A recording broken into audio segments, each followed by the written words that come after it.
បាទជំរាបសួរពុកម៉ែបងប្អូនទាំងអស់គ្នាដែលតែងតាមដានទស្សនា Page ជាងរៀប YouTube Facebook TikTok បាទថ្ងៃហ្នឹងជាងរៀបមកបញ្ចប់ការងារនៅ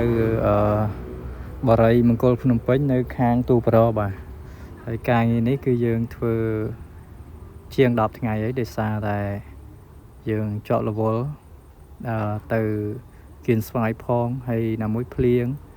ទី2ទី3យើងអត់បានមកធ្វើឡើង2ថ្ងៃអញ្ចឹងឥឡូវយើងបញ្ចប់ឲ្យគាត់រួចរាល់ហ្នឹងហើយបងប្អូនសម្រាប់ការងារដែរគឺយើងធ្វើសម្យាប2ល្វែងជាប់គ្នាសម្យាបក្បឿងបាទហើយទី2យើងបាំងសំណាញ់ភ្នែកក្រួចបាំងសំណាញ់ភ្នែកក្រួចបាញ់ទាំង2ទ្វារហើយចំហៀងក៏យើងបាំងដែរហើយថ្នាំទ្វារយើងស្រែថ្មីបាទយើងជុះថ្នាំថ្មីដោយសារពីមុនទ្វារពណ៌ស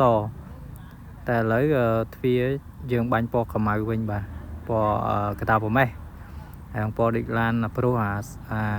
ពណ៌ពេញនិយមពណ៌កតាប្រមេះសម្រាប់ជាន់លើគឺយើងធ្វើជារបៀបដៃស្នាបាទដៃស្នាយើងធ្វើកន្លែង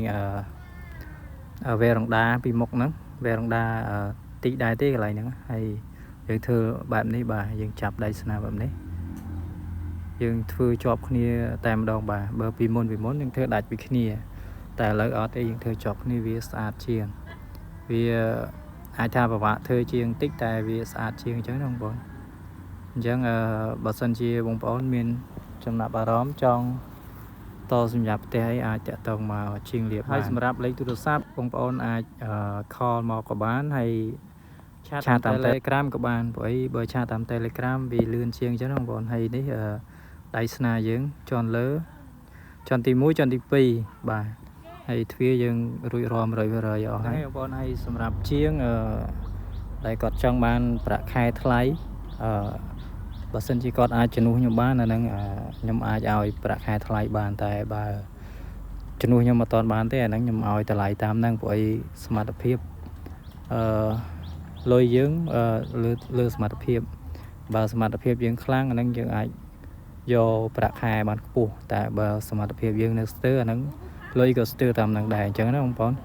អញ្ចឹងខំប្រឹងប្រែងធ្វើការទាំងអស់គ្នាហើយយើងអនាគតយើងទេបាទអរគុណណែបងប្អូនសម្រាប់តាមដានទស្សនា